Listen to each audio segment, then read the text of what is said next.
那么傻的，干嘛要做这种事情？让我去死！错的是我，是我错。是我的错，我是第三者。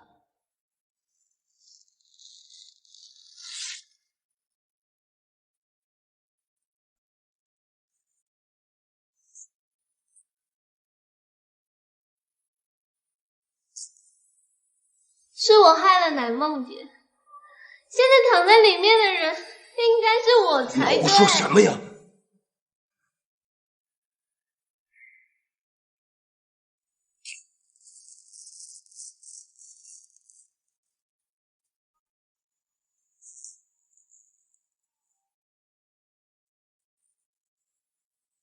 我想等奶梦姐醒过来再走。不用了。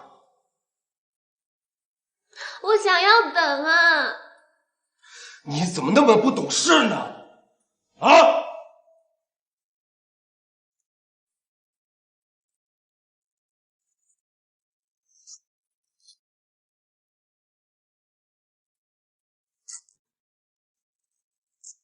如果他醒过来看到我们俩在一起，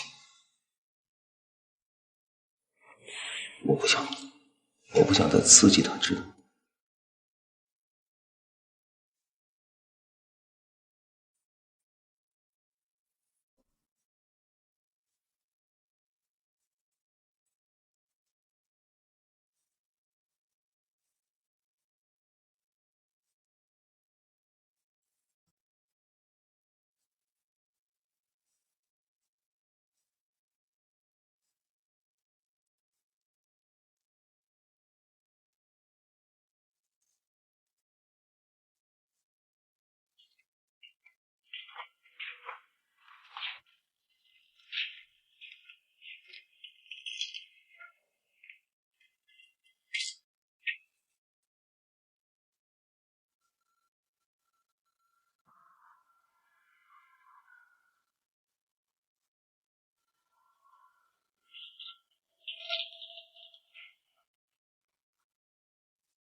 白宝，白米，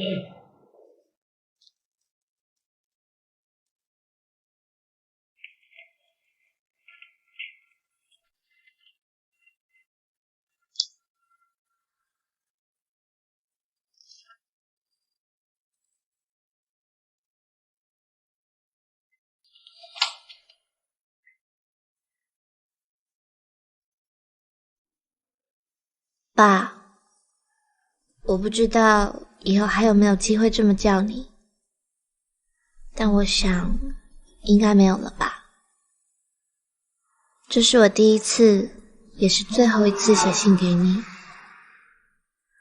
我很少写信，所以不知道从哪里开始讲起。首先，我想告诉你的是，我已经结婚了。我一直在想，究竟隐瞒和欺骗，哪一个更不可原谅？但我真的无法隐瞒你，在我再一次遇到你的时候，我就知道我无法隐瞒什么，所以只有骗你。也许你会觉得很奇怪，为什么我才刚离开你，那么快就嫁给了别人？其实我自己也不明白，自然而然就那么做了。也许这就是命运吧。你记得我离开你的那个晚上吗？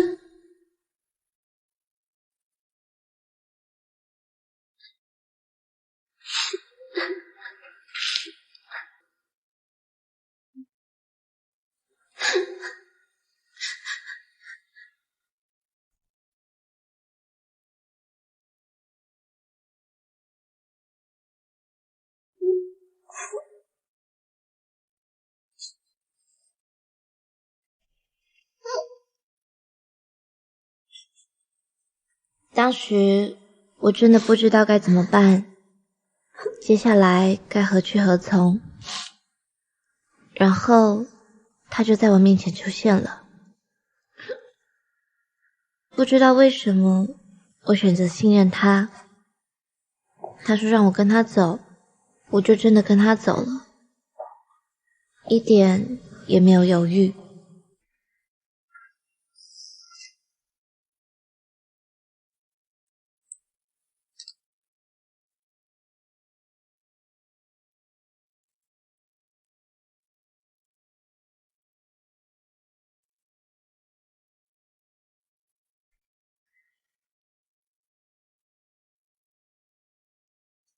他居然会煮米粉，而且煮得很好吃。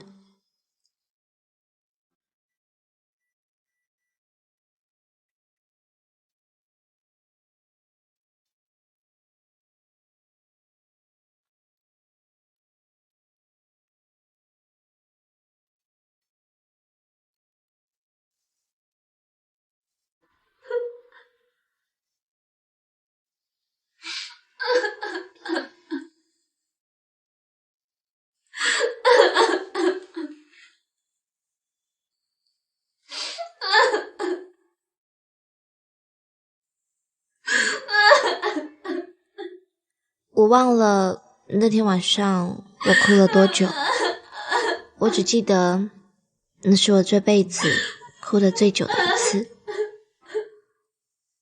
但我哭得那么心安，比在你怀里的时候还要心安。后来我哭累了，他就跟我说住下来吧，于是我答应了。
我忘了那天晚上我哭了多久，我只记得那是我这辈子哭得最久的一次。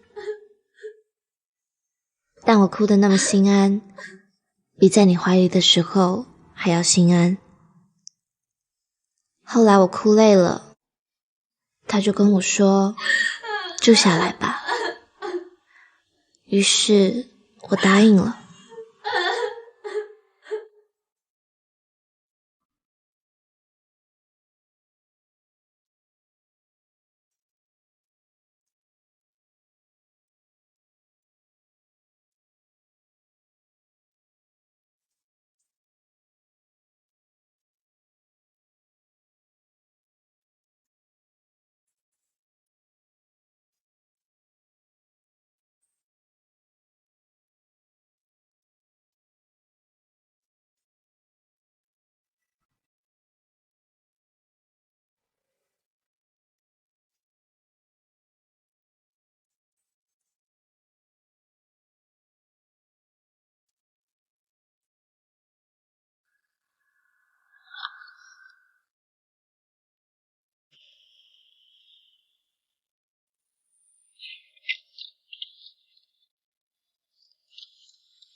他也是个很有趣的男人，不过是另外一种类型。他想尽办法逗我开心，我渐渐的就不再那么难过了。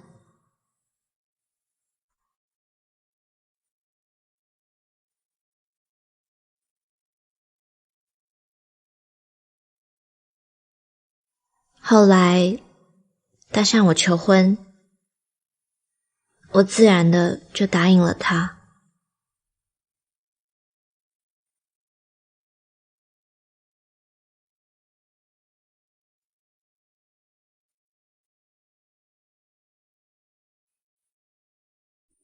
其实我结婚远比你早很多，大概距离我离开只有1个月吧。结婚的前一天，我从楼下走上来，走到你的门前。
爸，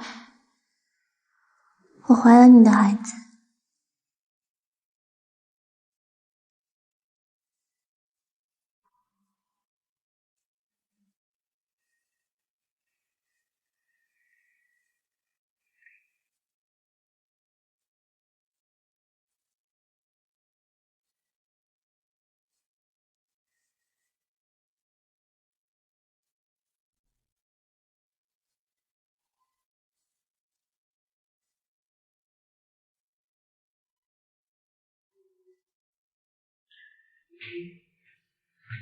他说他爱我，愿意娶我，愿意和我一起养大孩子，于是我嫁给了他。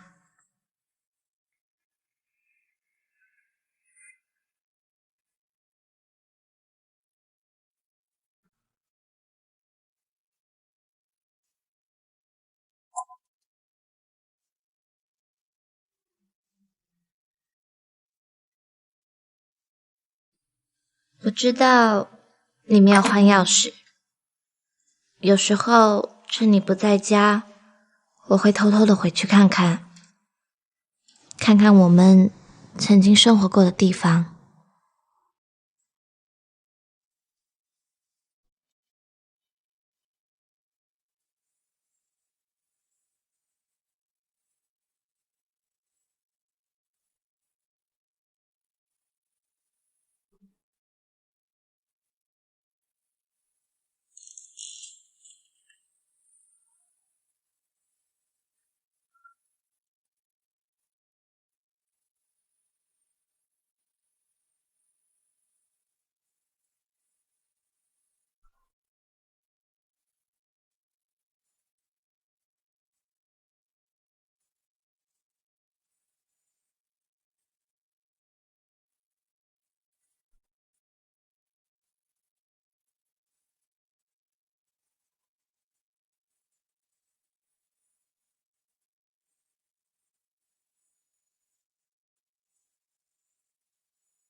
我拿走了一张我们的合影。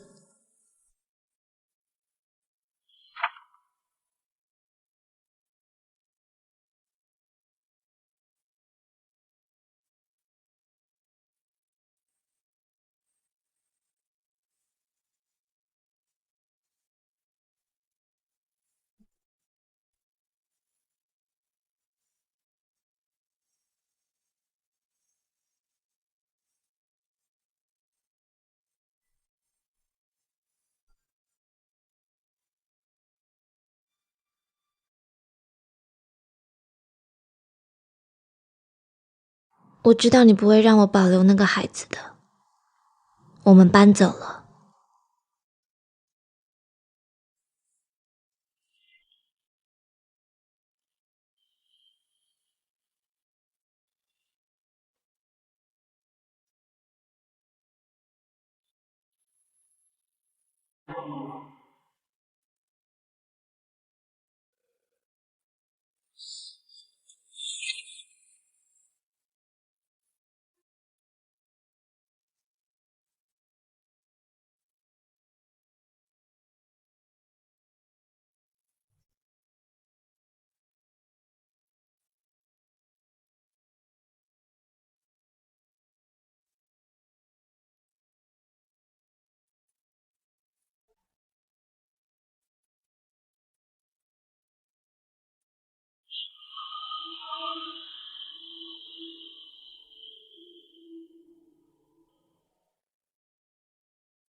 刚开始的一切都很幸福，我只是偶尔抽空想一想你。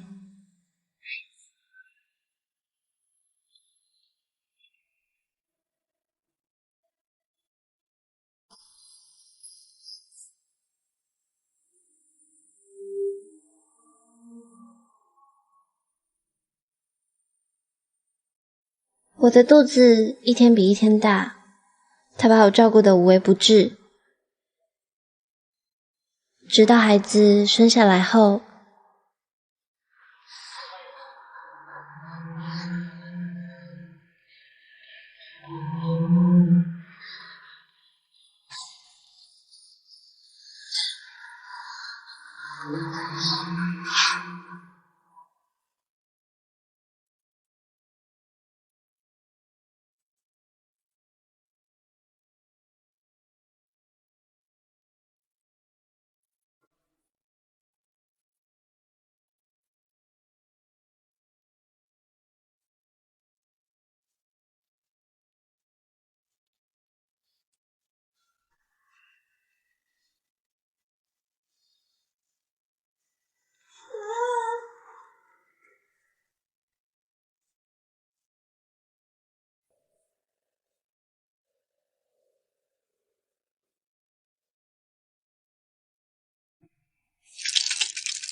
我以为他会接受这个孩子，但渐渐的，我发现我错了。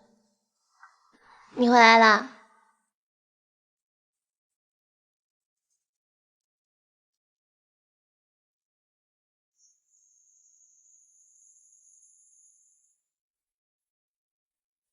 孩子生下来几个月后，他开始对他不理不睬，慢慢的，他变得越来越过分。他不止一次说要把孩子送去孤儿院，有时候我从外面回来，发现他竟然一整天都没有喂他。孩子哭成这样，你是喂他了没有？你还算是个人吗你？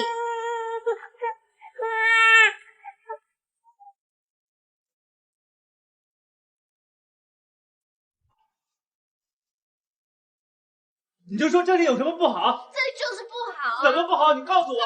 我跟他吵架，他说他爱我，我要跟他离婚，他又反过来恳求我。我相信了他，我相信他是爱我的。他看着我的眼神，跟你早些时候看我的眼神一模一样，那恐怕就是爱一个人的眼神吧。他年纪比你小，我觉得我也是爱他的。有时候我问自己，是不是我做错了呢？但是我真的很想要那个孩子，那种心情恐怕是他，甚至你都不能理解的。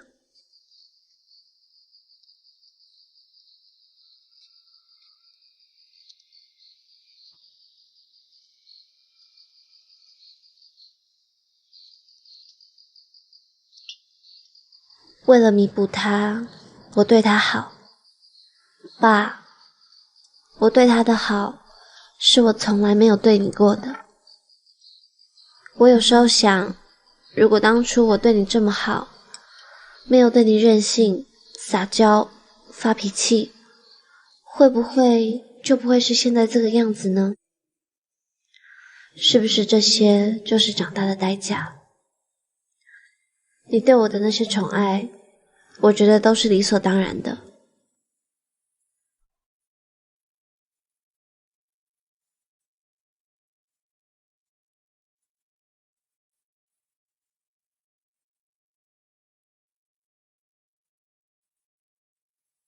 我越对他无微不至，他越认为我是在弥补，我根本不爱他，于是他越来越恨我。他说他自己因为某种疾病失去了性能力，所以不能有自己的孩子。也许因为如此，他更嫉妒我跟你的孩子吧。但我却没有想到，他对孩子的恨居然到了那种地步。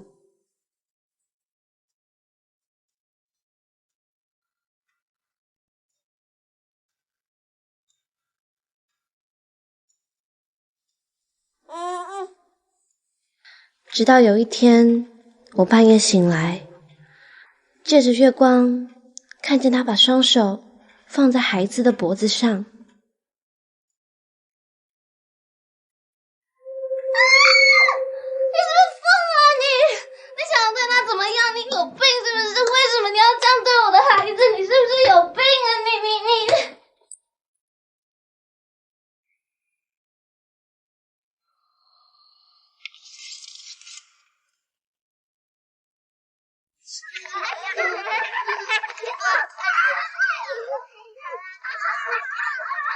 早抓我呀！还记得我跟你讲过我家人的故事吧？那些事情给我留下太深太深的印象，塑造了最初的我。我妈妈是个和有妇之夫通奸的情人，而我是个见不得人的私生子。我以为我们会以这样的身份苟且活一生，但我妈妈不甘心，她不但恨我，更恨我的爸爸，所以她要报复。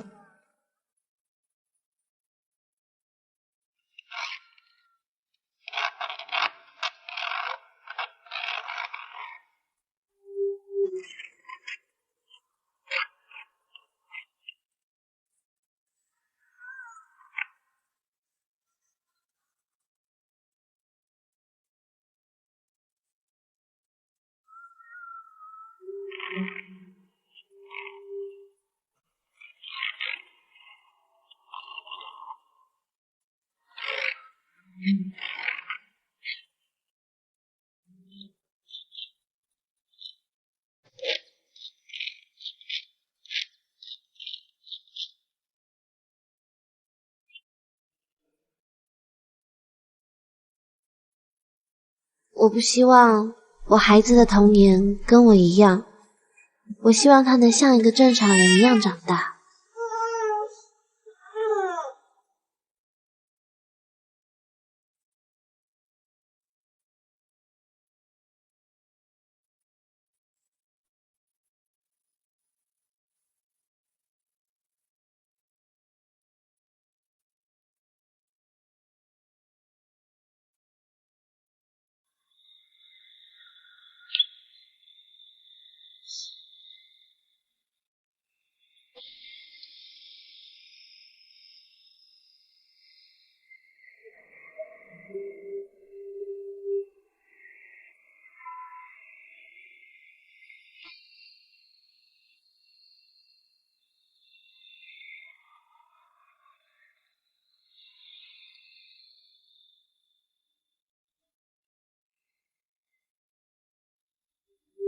我离开了那个地方，这么长的时间以来，我一个人和孩子一起过生活。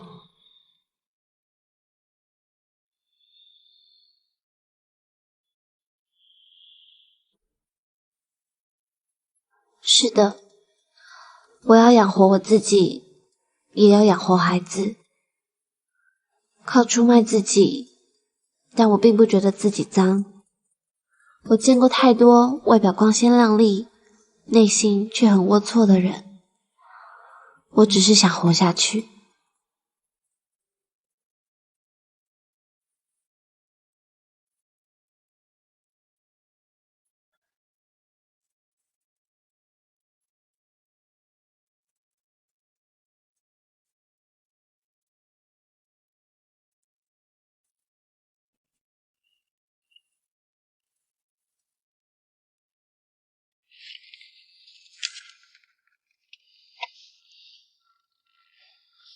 喂，什么事儿？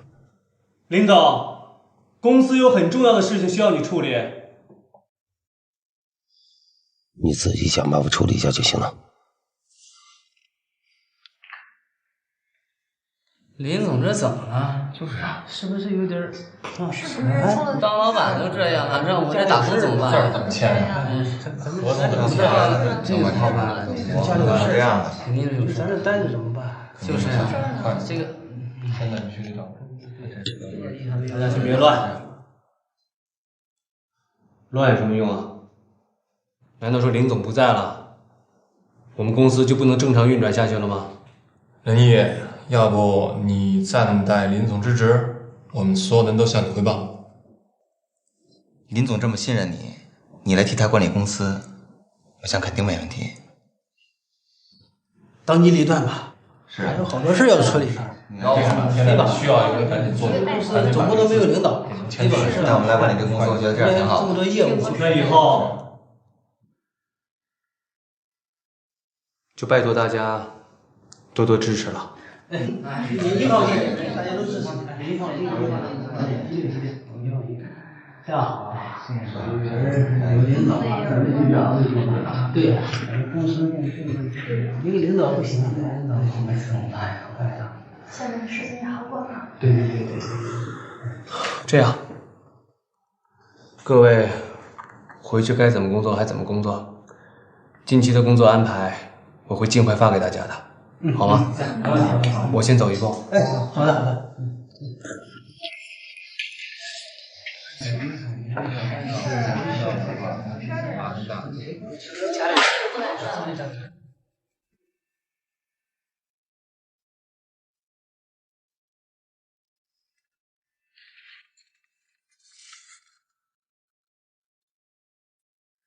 爸，相信我，我从来没有想过会再遇到你。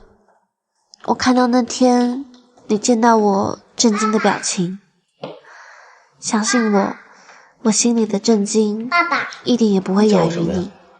爸爸，妈妈，那是我妈妈。其实，我偷偷的幻想过无数次我们重逢的场景，但这种应该是最让人失望的一种吧。咫尺天涯，逸轩，你来了。我宁愿没有遇到你。真的。艾小姐，我给你介绍一下，这位是我先生林逸轩，这位是艾小姐。你好。你好，这是你孩子？他是我孩子。爸爸，闹闹，他不是你爸爸。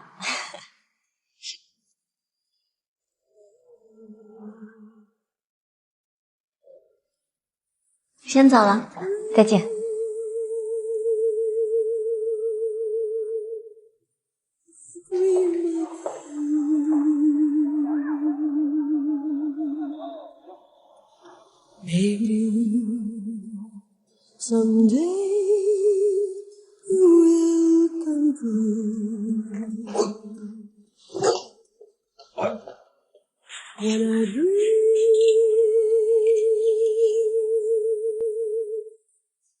我想要把这一切全部告诉你，但是我说不出来。可能是因为自尊，所以我只有撒谎，叫孩子叫爸爸。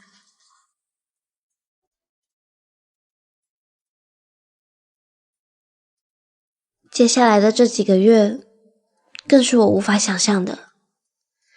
每次和你单独在一起，我都一直紧紧抿着嘴。你发现了吗？因为我怕我忍不住脱口说出什么，最好连呼吸都停顿。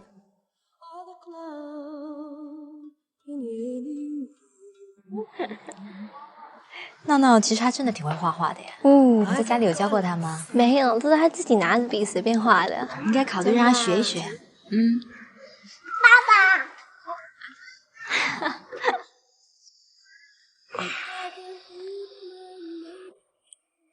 来吧，给我吧，我们该回去了。不如我们一起吃饭吧，等会儿还可以接着聊啊。你们好像聊得挺开心的。好久没和人聊得这么开心了。一起吃饭吧。不了，我跟孩子还有事呢。那让我们送你。没关系，我打车回去就行了。我们改天接着聊。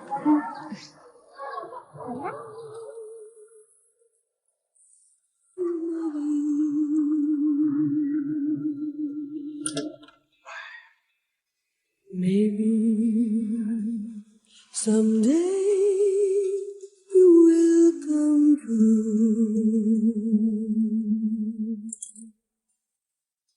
When I dream,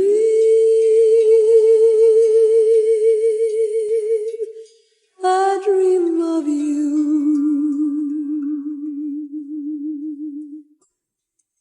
Maybe someday you will come true.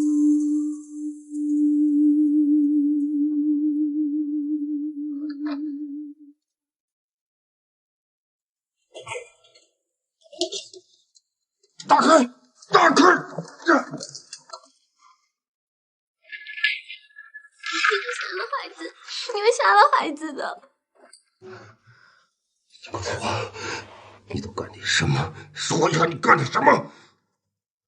你靠什么养孩子？你说话，你靠什么养这孩子？说话呀！你根本不用这样。我是你爸，我可以养你，知道吗？我可以养你。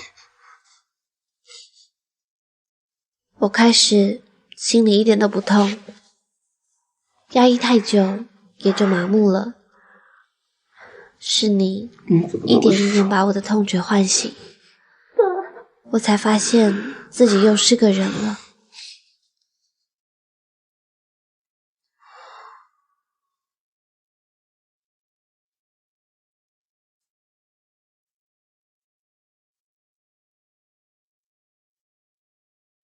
我从来不愿意给你惹那么大的麻烦，我一直在控制自己，远离你，但我最后失败了，我又回到了你的怀里。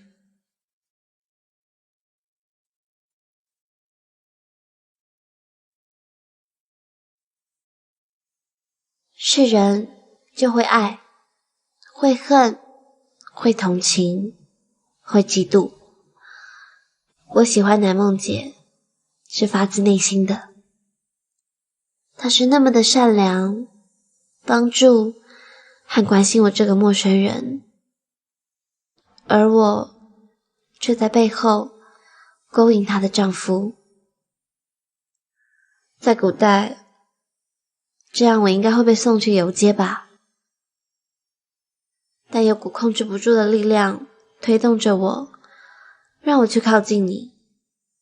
每次看到你们恩爱的样子，我都会嫉妒，所以和你单独在一起的时候，我能够感到满足，即使伴随着深深的罪恶感。现在我要走了，我已经被他找到了，我知道他不会放我走。他是个偏执的人，选好了方向就会一路走到底。也许他也没有恶意吧，我不知道他会怎么样对这个孩子，所以我必须尽快的找到他。不过你放心，我会用生命去保护这个孩子的。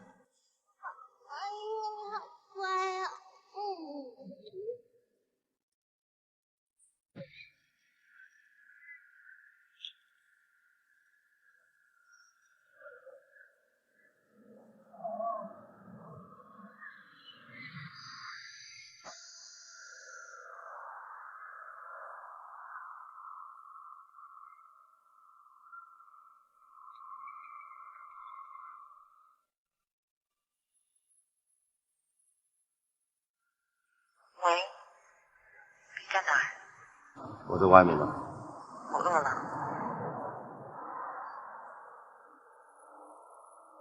我马上回来了。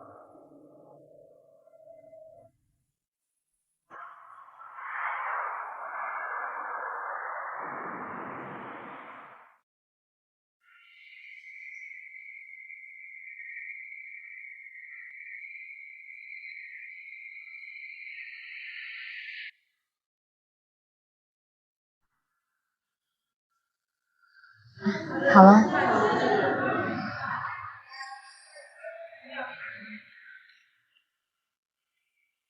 谢谢。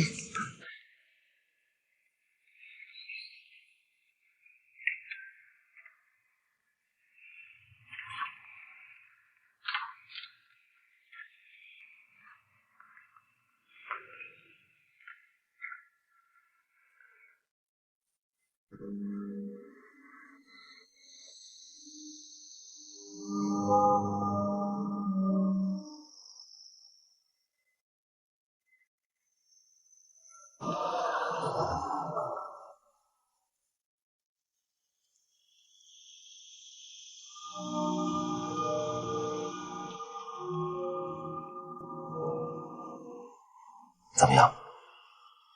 不喝。再喝点吧，再喝一口，喝吧。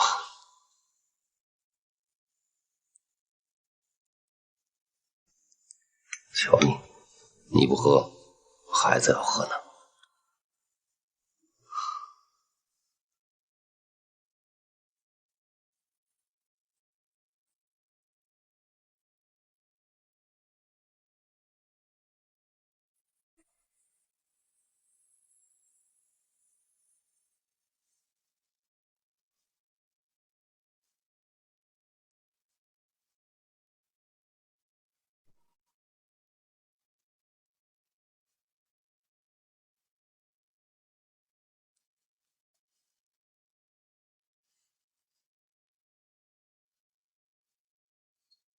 谁啊？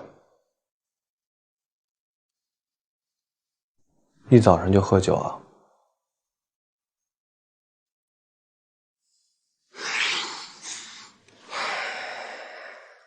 早喝就好啊，一天都是醉的。兄弟，坐，陪哥哥喝一点。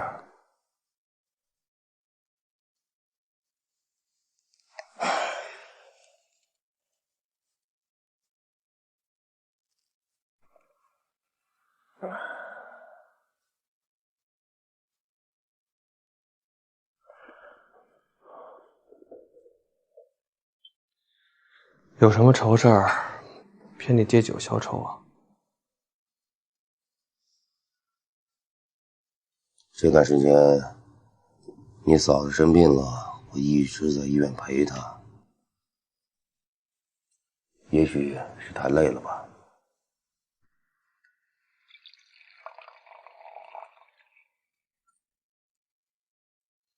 嫂子她还好吧？医生说她没什么大碍，应该休整一段时间就好了。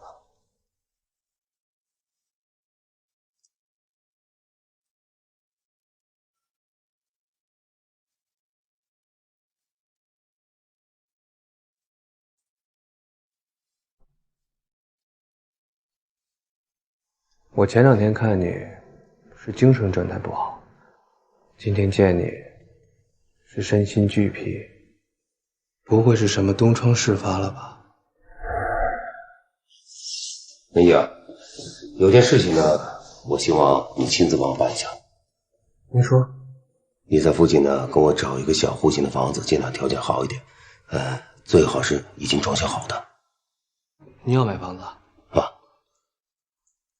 行。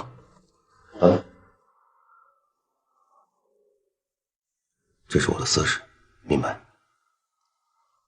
明白。上面那就轻一点，别磕着。仁义啊，林总，我看这房子感觉不错，你满意就好。辛苦了。应该的。我跟你说啊，这件事情一定要替我保密。当然。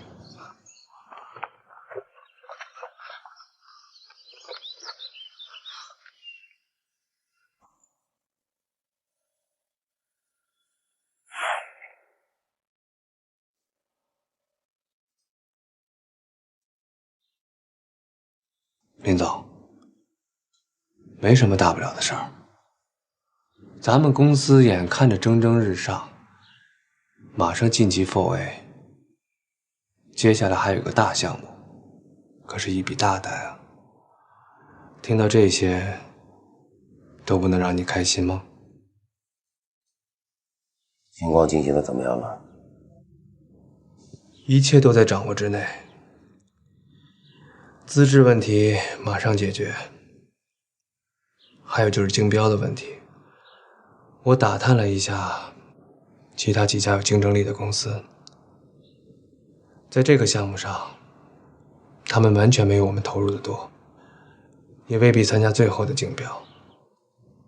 毕竟，他们也要保存一些实力嘛。另外，我找了其他2家公司来陪标，都不是4A。基本上没什么竞争力，况且是陪表，完全可以忽略不计。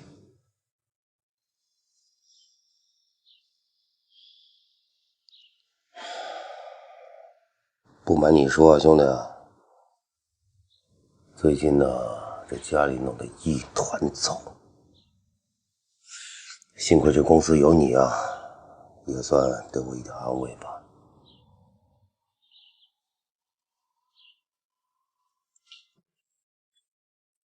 林总，您可算来了，这些文件都等着您签呢。您要再不回来，公司的活快干不下去了。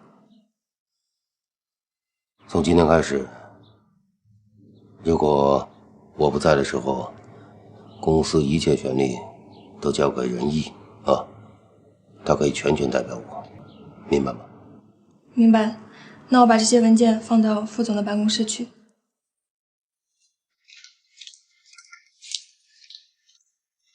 行了，你先去忙吧，我想自个儿待会儿。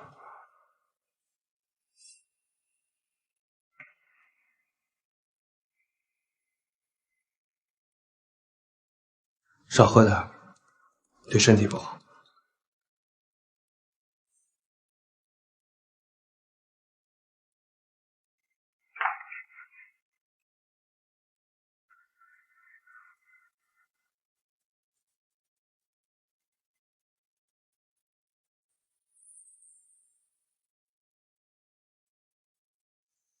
好了，我没这么金贵，只是怀孕，我可以自己走的，别扶我了。医生说了，说你现在情况还不稳定，不能随便的剧烈运动，如果那样的话，对胎儿不好。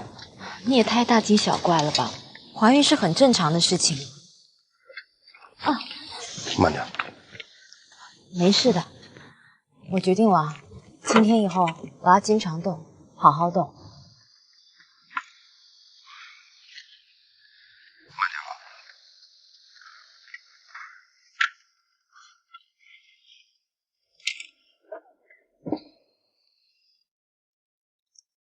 我决定了，今天以后我要改变一下我的生活方式，不能再这么依赖你了。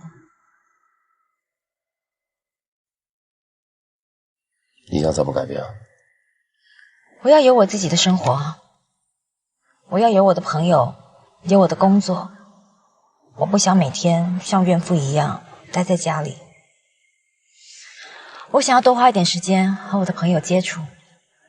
还有，宝宝出生后，我会更爱他的，你要慢慢适应。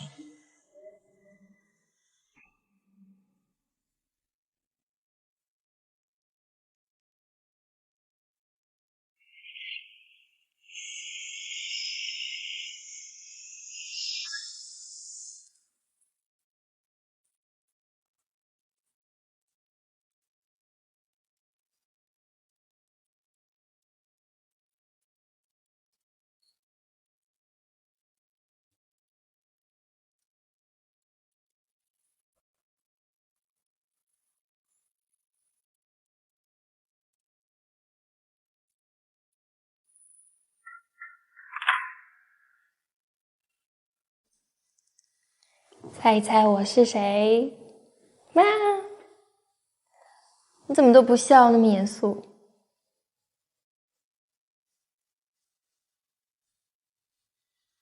嗯，怎么啦？你又送我礼物啊？哇，这么大！是什么啊？还好你的东西不多。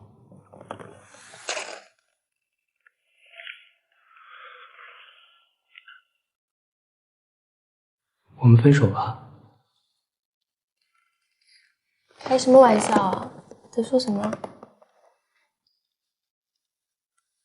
今天是愚人节吗？我喜欢上别人了。不可能。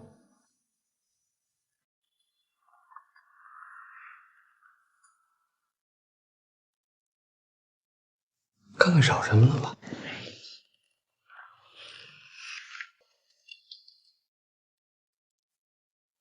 这是什么？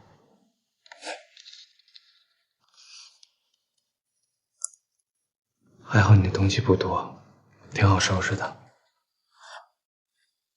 什么意思呢？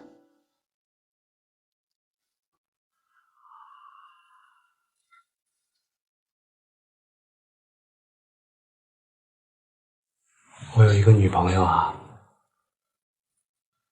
她的男朋友把她给抛弃了的时候，也是这样，把所有的东西都装到一个纸盒箱子里。那个纸箱可比这个大多了。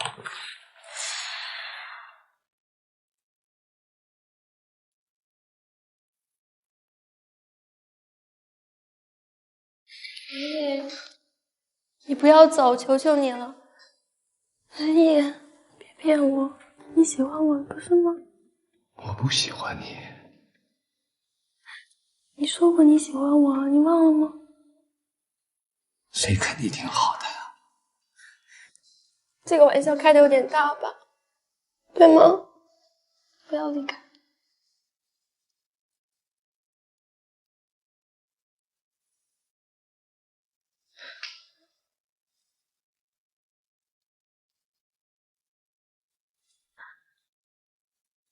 我们分手了啊！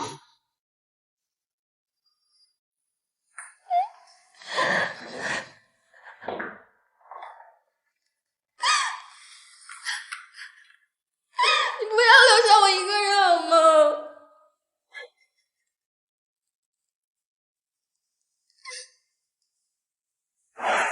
您今天是不是把仁义的电话给那个模特了？你跑了我这来大叫大嚷干嘛呀？不就喜欢仁义吗？直说嘛。我都不知道是你生日，什么都没准备，你也没跟我说。你来就是最好的礼物了。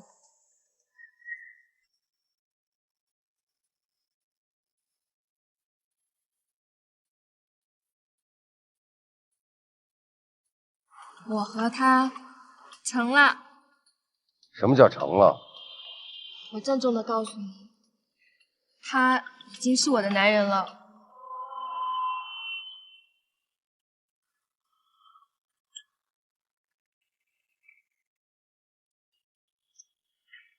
小梅，你是又无聊了，还是又想我了？我想你了。行了，出去吧啊！那些八婆肯定在计算你进来多长时间了。好了好了，那我不打扰你工作了啊！大天才。森林，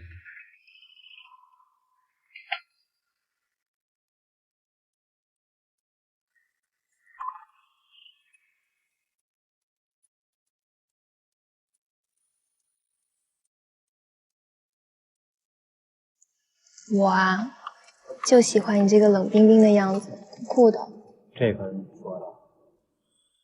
那以后要对你不好，我就有理由了，因为你就喜欢我这款。不可以，你怎么能挖个陷阱让我跳呢？你只能对我一个人好。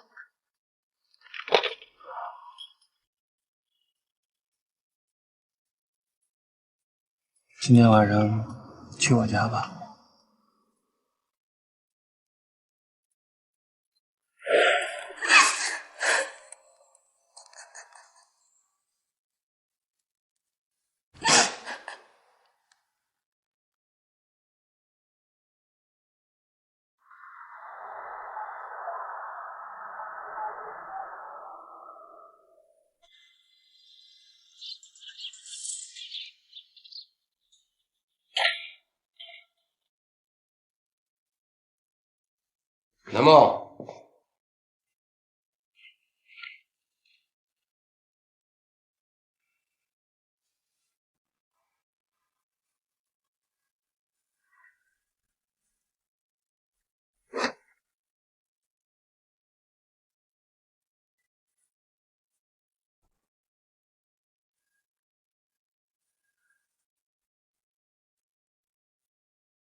怎么了？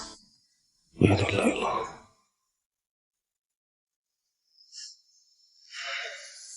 累了就睡吧。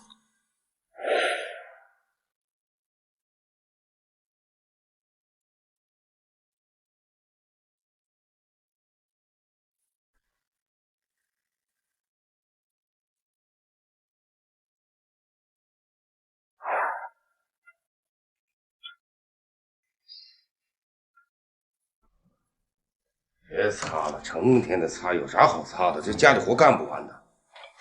老公，你挡住我电视了。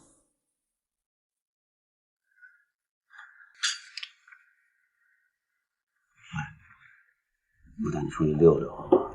吸收一下新鲜空气，别在家待着，空气特别不好。你让我把电视看完吧，现在正精彩呢。有啥好看的呀？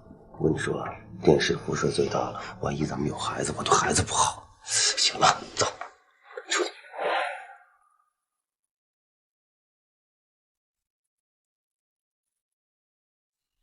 听你说了这么多，我心里就越来越明白，你是属于他的，他比我更爱你。我们分手吧。今天以后，我要改变一下我的生活方式，不能再这么依赖你了。你想怎么改变啊？我要有我自己的生活，我要有我的朋友，有我的工作。我不想每天像怨妇一样待在家里。我想要多花一点时间和我的朋友接触。还有，宝宝出生后，我会更爱他的。你要慢慢适应。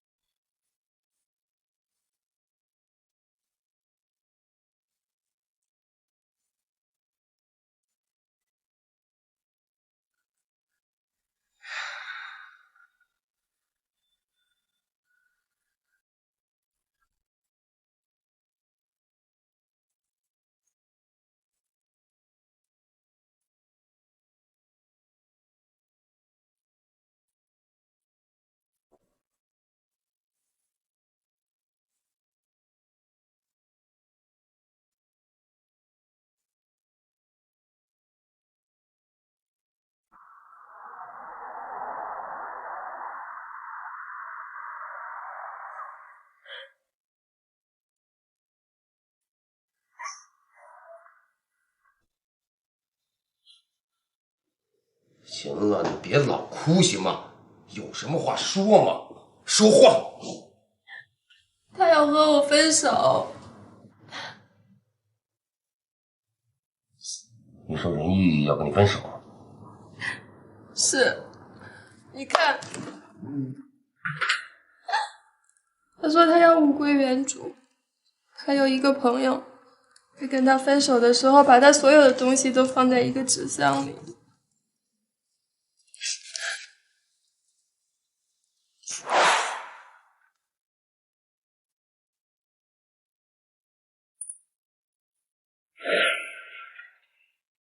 你怎么了？哥，没什么。他有没有说是因为什么原因跟你分手？他说他爱上别人了。他怎么能爱上别人呢？你都不知道他转变的有多快。有些事情迟早都会发生的。你早就知道他爱上别人了吗？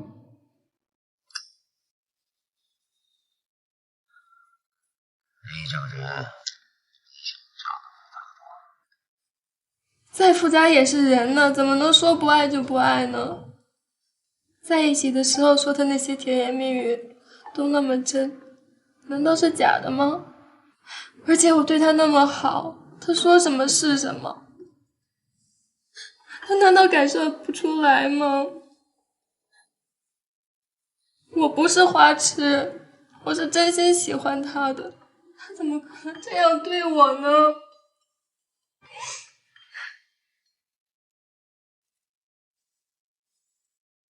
来，把眼泪擦擦。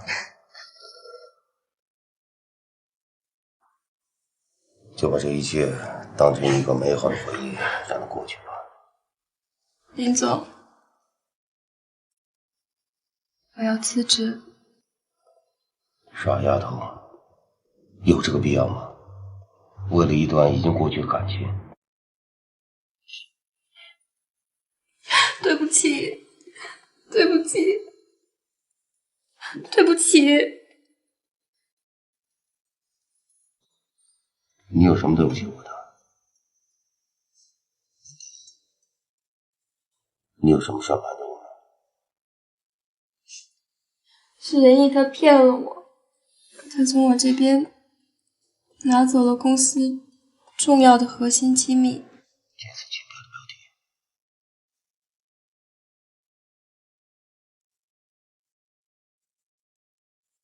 其实参与竞标的另一家公司是仁义的。我打探了一下其他几家有竞争力的公司，在这个项目上，他们完全没有我们投入的多。我找了其他2家公司来陪表，都不是 4A， 基本上没什么竞争力。况且是陪表，完全可以忽略不计。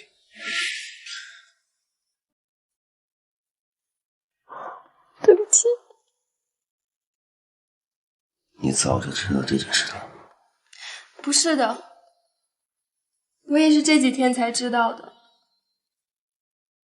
如果他不跟你提出了分手，你会把这件事情一直隐瞒下去的。我不会的。我不知道该怎么说。我也是这几天才知道的。我不知道他拿公司的竞标要做什么。本来想告诉你，但是那时候你在医院。我劝过他，可是他不听。而且我知道，你如果知道的话，我知道你会对他怎么样。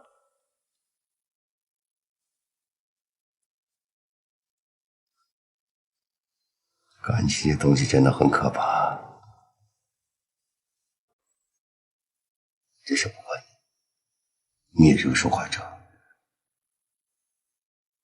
好了，你走吧。